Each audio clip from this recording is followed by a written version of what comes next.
For the next 30 minutes, we are going to talk about the Democratic National Convention that just wrapped up last night, where Grandpa Joe officially announced his candidacy in the 2020 presidential election. Some exciting times we live in. And you know, it's just a shame that the establishment has come together to rig it against Kanye West. You know, you hear that he just got kicked off the ballot in Wisconsin. I mean, that's bullshit right there. He would have won otherwise. Okay, serious question. So we do these conventions for the major parties, right? Like you don't see him for the the Green Rainbow Party. The Libertarians don't really do them, or if they do, they don't really make the news. What's Kanye gonna do? What does the birthday party do? I don't know. And I know that they do actually have nominating conventions for the Libertarians, at least, because if you ever want to go look up clips from the 2016 Libertarian Convention, it's bananas. I mean, they literally asked the candidates, do you think seat belts should be required?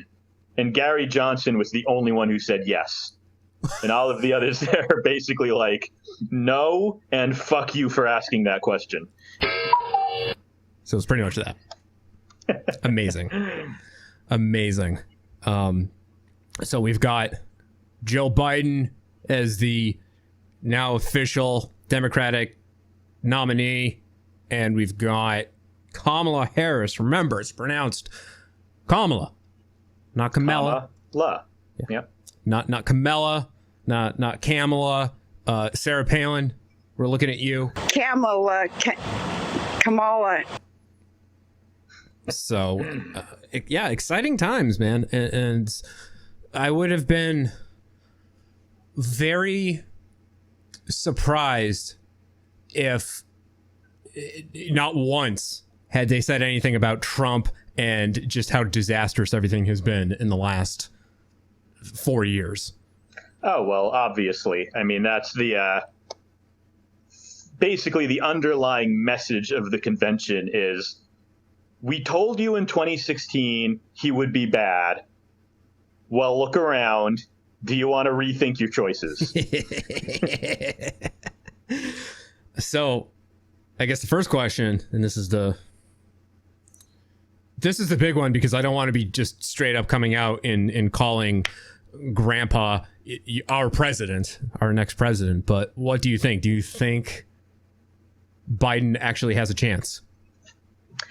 So it's a tricky question to answer, because there's the pure scientific rationality side of the answer, which is that Joe Biden is dominating in the polls. He's an average of 10 to 12 points ahead of Donald Trump. Hillary Clinton was ahead about 3 points on average throughout 2016. So Biden is doing fantastically by the polling. Every indication is that, I mean, he's doing great in swing states. He's ahead in Florida. He's ahead in Ohio. He's ahead in Pennsylvania. There's essentially no chance he could lose given the current polling. However, there's also the emotional, traumatized side to the answer, which is, we were saying all these same things in 2016, and then Trump won anyway. And it's not that the polls were wrong. The polls had Hillary winning by about 3%, which is what she won the national vote by, the national popular vote by. It just didn't properly fall into the correct states, so the Electoral College fucked us. So while I want to say, like, on a purely rational, logical perspective, it is essentially impossible for Trump to get reelected, there's that screaming terror in the back of my head saying, you thought that before, don't fucking get complacent. It's that damn Electoral College, man. Yep. Stephen Colbert put it best in I think it was 2016 or 2017. He said this. Yeah, we all thought it was a joke. Then election night came around. Yeah, basically. And I think you're seeing that a lot. I think that does account for why Biden has been polling very well, why he's been consolidating a lot of the different Democratic parts of the party, which Hillary had a hard time doing.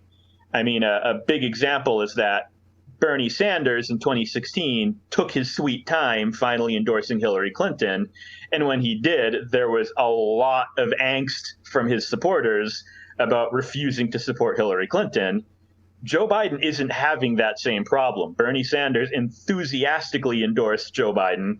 His speech at the DNC this time was much more, in my opinion, convincingly pro-Biden than his 2016 one was for Hillary Clinton.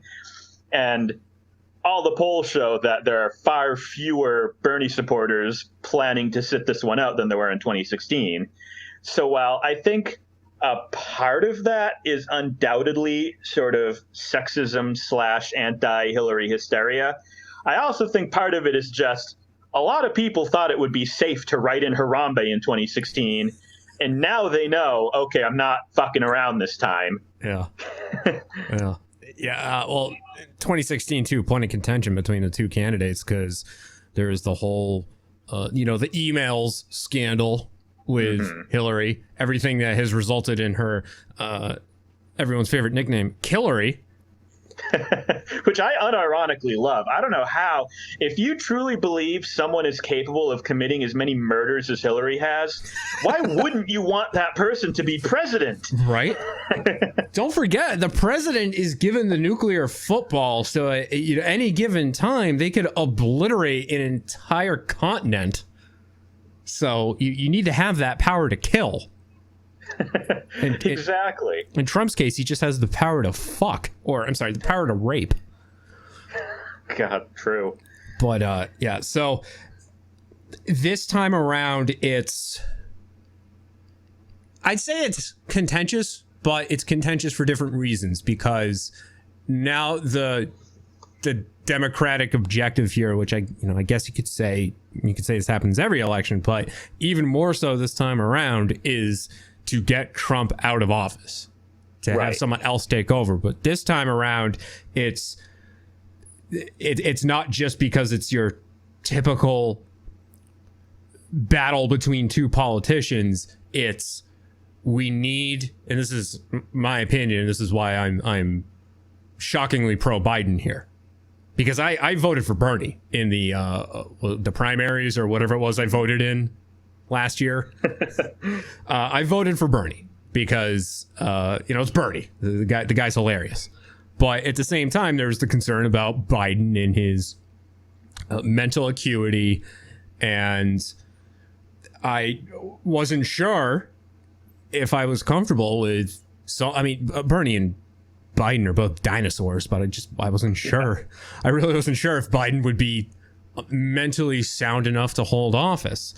But now I don't want to vote for Biden just because I'm not going to vote for Trump. I'm going to vote for Biden because we need, and this is exactly what the argument is here. We need an actual politician in office. We need someone with a strong political background, not a businessman who shits on gold toilets and has seen his different companies and organizations all fail and go bankrupt. We don't need a reality TV star in office. We need someone with a strong, legitimate background in politics, which Joe Biden has.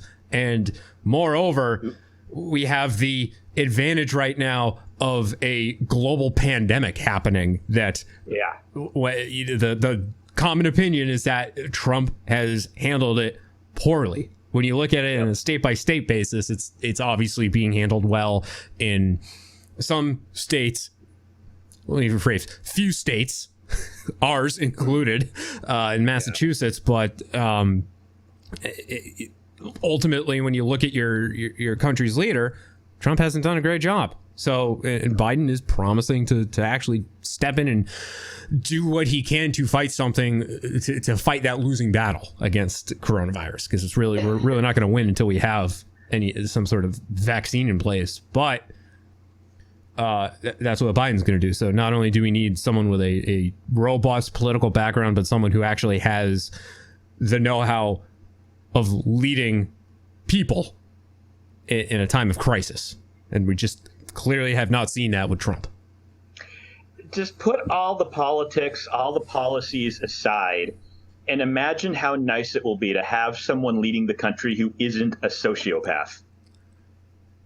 Yeah. And I mean, and I thought, I know a lot of people had concerns about this sort of thing when a lot of Republicans got speaking slots at the DNC. John Kasich, who ran for the Republican nomination in 2016, had a speaking slot on the first night. And a lot of people were worried, saying, oh boy, this is just proof that we're pandering to the Republicans, Democratic Party's moving to the right.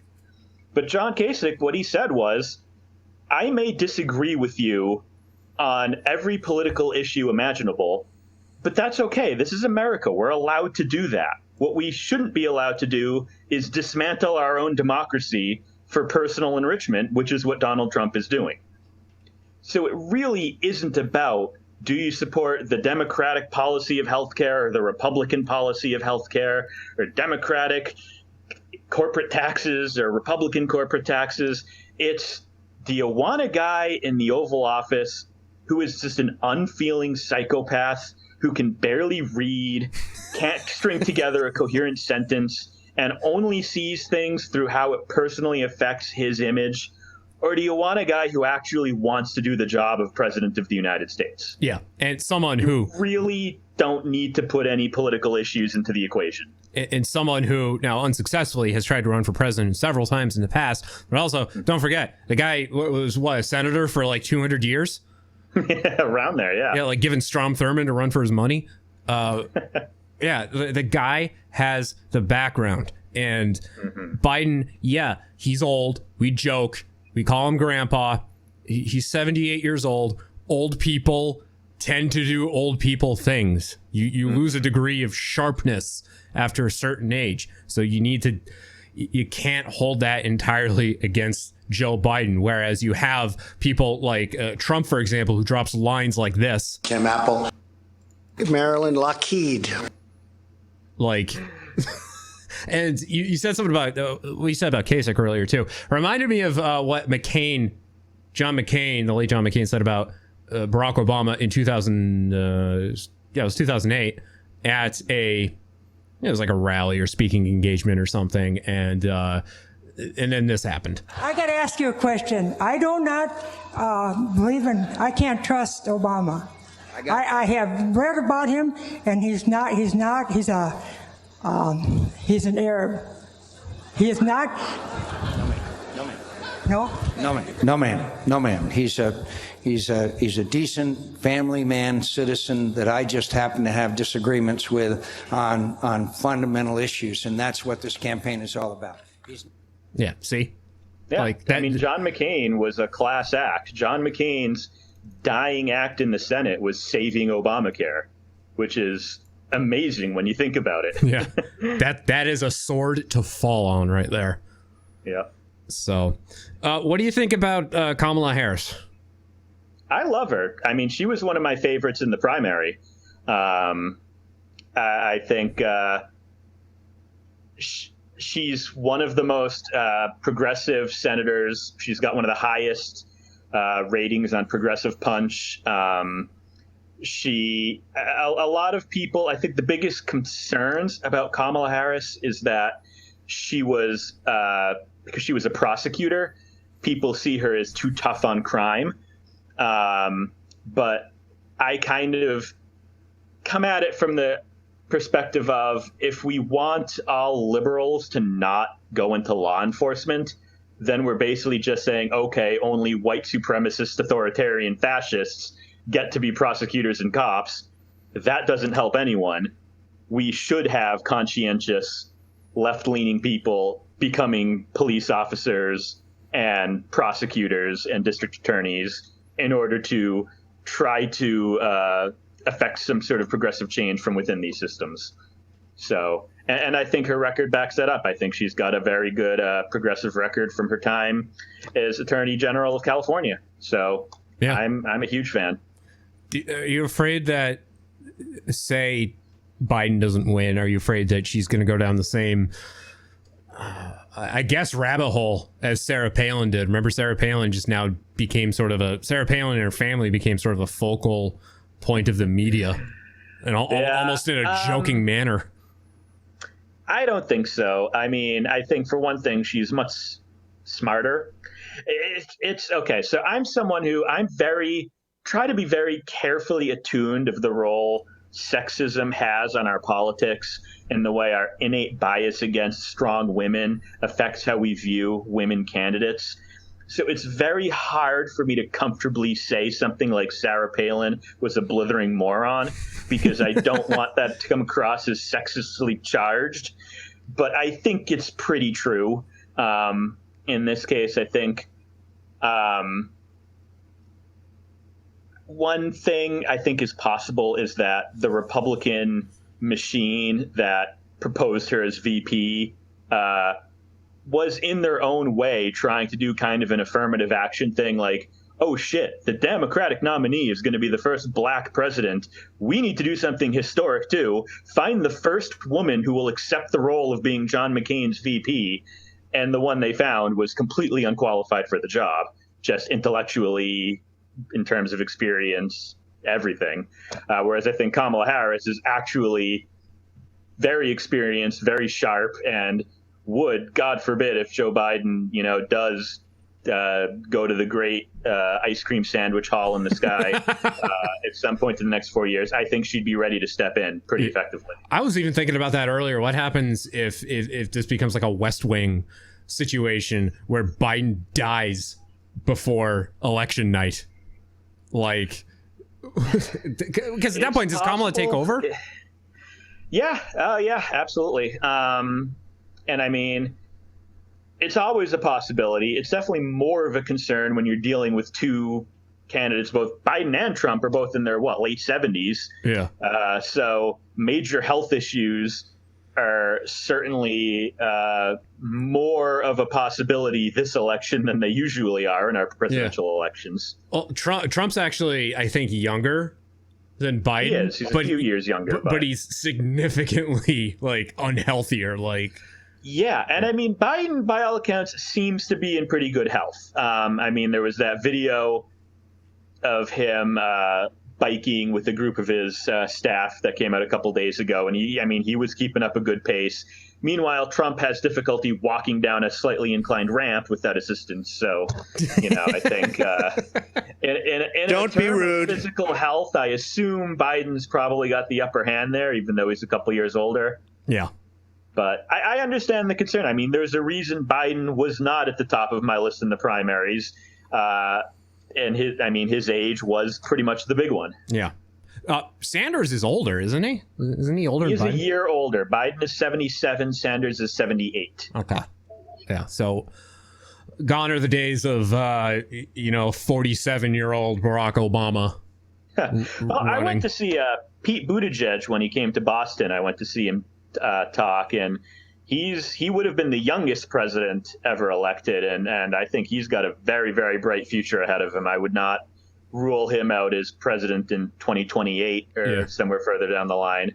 Well, that's a good follow-up question. AOC in 2024, because she should technically at that point be old enough to, or I don't know if it would be during the actual election period or it's when she takes office, but she would be old enough to assume office at that point. She's our age. She'd be 35 by then. What do you think? You think there's any merit to that? It'll be interesting to see. She's a deeply polarizing figure. And again, it's sort of the Hillary Clinton effect, I think, of any time a woman doesn't know when to close her mouth, that angers a lot of people all across the country. As someone who I don't see myself as a socialist or a democratic socialist. I'm not part of the Bernie AOC wing of the party. But then I see how the Republicans, the fucking racist and sexist and absolutely insane memes and conspiracy theories and just all the horrible, monstrous bile they spew about her. I do very much prefer her over any of those fucking assholes. Yeah. So if she were to ever actually become the Democratic nominee, she'd have my full support. I would just, she probably wouldn't be my first choice in a primary. And B, I would be surprised if she actually had the national support necessary to get there. But again, who knows where we could be 4 years from now? She could have completely changed her image. She could, have become more of an establishment figure by then. Right now, a lot of her appeal is being an outsider in Washington. And, if by the time she's a third or fourth term congressperson, she's not an outsider anymore, maybe a lot of the people who love her now won't be as enamored with her anymore. All right. Well, who can tell? And significantly young, too. Not the youngest, but one of the youngest, right? Yeah. Yeah. Yeah, definitely. Biden, the speech that he gave last night to close out the Democratic National Convention, the New York Times had a great article picking out, I think it was like the 7 top moments of just the past week at the DNC. And they noted that the 25-minute long speech that Biden gave was probably the most concise speech the man has ever given. The most like direct and concise speech that in his 200 years of political service that he's given. Do you agree with that? I can't claim to be a historian of Biden speeches, but so I don't know compared to his past speeches. But I thought it was a very good speech. Yeah. And again, as someone who kind of goes into it a little bit nervous of, oh boy, is he going to trip over his words? Is he going to, get confused and swap two things, say the opposite of what he meant? But yeah, no, he did fantastic. And again, even if he had, flubbed the landing a little bit, the underlying message is still very undeniably clear to me, which is that Donald Trump is fundamentally unfit to be president of the United States. And literally any Democrat or even any other standard Republican would be an improvement. Right. So my favorite moment of, before I get that, just sort of a follow-up to that. So not having any sort of background on just, previous speeches that he's given, but you mentioned being nervous of what any instance of him tripping over himself, as I do frequently. Just compared to more recent speaking engagements, ones where people have pointed out his flubs or oh my God, he's old and he has dementia. Take a cognitive whatever test. Compared to that, what do you think? It was great. Yeah. It was a very well done speech. He's got a lot of empathy. And, like when he talks about COVID and when he talks about the Americans who've died and the Americans who've lost loved ones, and you can hear actual sorrow and sympathy and understanding in his voice. And it's just such a sharp contrast to Donald Trump, who is truly incapable of saying anything, even lying about caring about the people who've died. It means nothing to him. He is not capable of the emotional depth necessary to help comfort a grieving nation. Yeah. And, this is, I wish I were original enough to have thought of this, but I saw someone on Twitter post this. But the big takeaway from Biden's life story is that he has lost everything. He's faced every hardship you can expect someone to. Oh, yeah. And he has still held on to his empathy. Whereas Donald Trump has been given everything and faced no hardships ever and has learned nothing. Yep. And it clearly made Biden a better person for it, too. Yeah. That really shows the difference between the two. I was doing my Cliff Notes research. December 18th every year, Biden takes off to more in recognition and honor of his family. Yeah. Which is good. Yeah. So my favorite part of the DNC was when Hillary spoke. Because you said it earlier that seeing everyone just kind of come together because there's a a unified goal here. You're putting aside your differences because everyone, at least on this side of the fence, can agree that we need to get Trump out of office. And Hillary, line of the convention. And I was hoping she would have made a crack about it. And she did. And I would have been pissed if she didn't, but she said what everyone was thinking. And she said this, closing out her speech during the DNC. And don't forget, Joe and Kamala can win by 3 million votes and still lose. Take it from me. So we need numbers overwhelming so Trump can't sneak or steal his way to victory. Yeah. And I mean, that's a real concern. A big reason people think that Trump has been so adamant about stopping the Postal Service and stopping mail-in voting or convincing people it's a fraud or that you shouldn't do it isn't just to suppress the vote itself. But if you look at the polls of what each political party thinks of mail-in voting, it's like 80% of Republicans are against it, whereas 80% of Democrats are for it. So what'll happen is, say election night comes around and 80% of Republicans go to the polls that day, whereas 80% of Democrats voted by mail.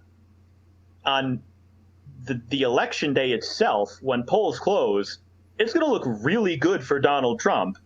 And then in the days that follow, when the mail-in ballots start getting counted, it'll start looking much better for Biden. But that will make it easy for Trump to say, see, what did I tell you? The mail-in ballots are all rigged. I was winning. I won. You all saw it. I won on election night, and now they're trying to steal the election from me with these fake mail-in ballots. So, I mean, he's going to try to find some loophole or weasel his way into saying he won, even if he lost. Do you think he'd concede? Like, do you actually think he would publicly, if Biden wins, do you think he would publicly come out and concede, or even privately? If it's an undeniable lead, like if Biden just dominates everywhere and it can't be contested, then yes, I think he will. I don't think there's going to be any situation where he refuses to leave and we need to send in the army to pull him out of the Oval Office. I don't see that happening.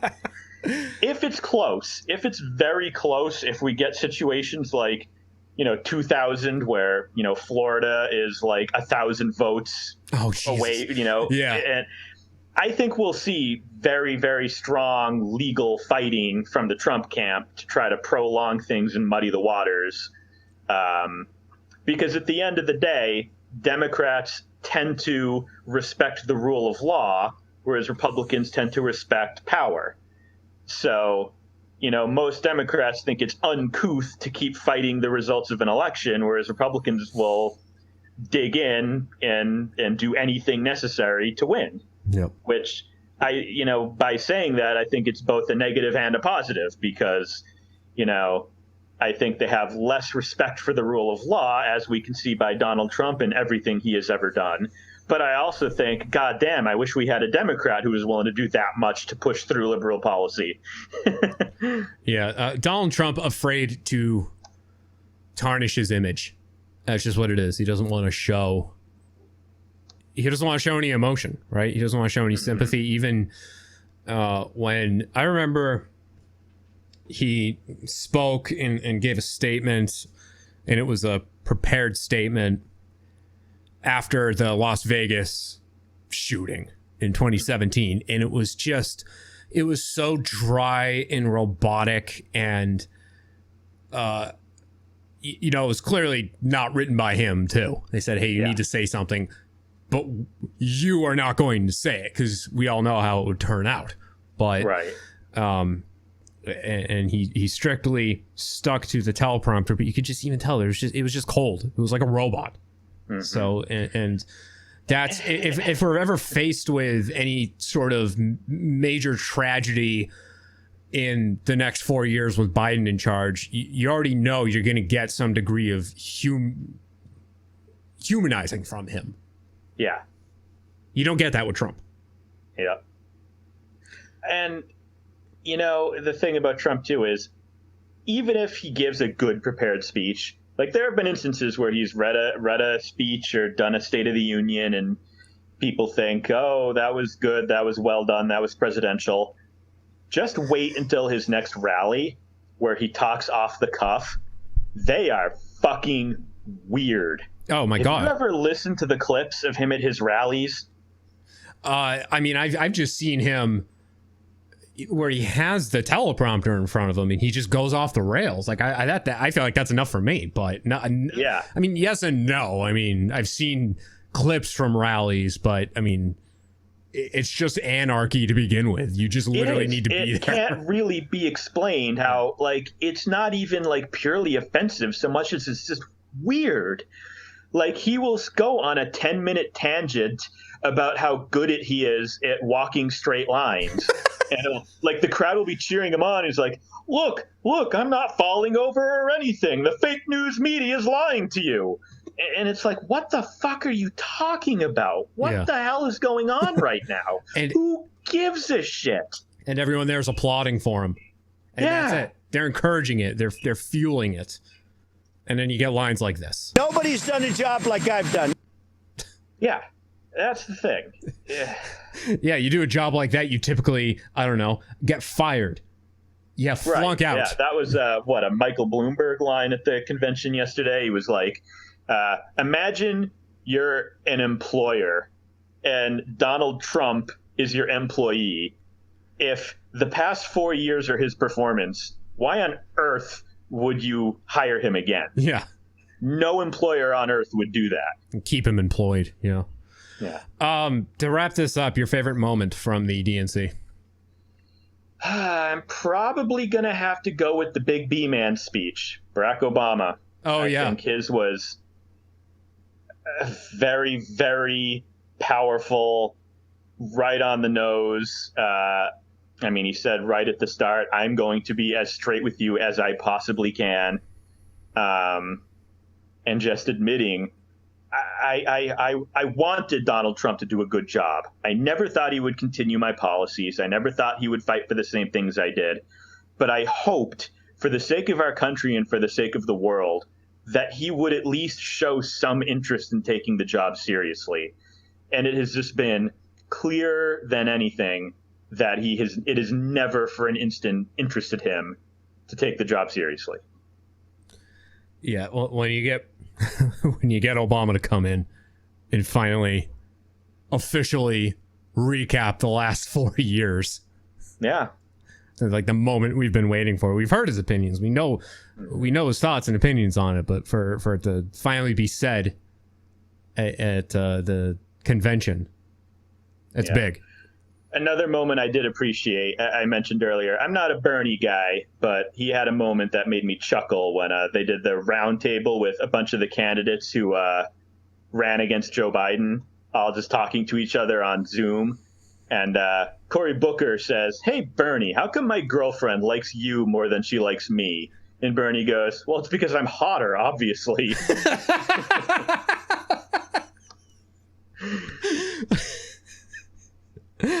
Oh, Bernie. Bernie's like drunk uncle at the family reunion. Mm-hmm. Well, there you go. That's the DNC, the Democratic National Convention. Now we wait for.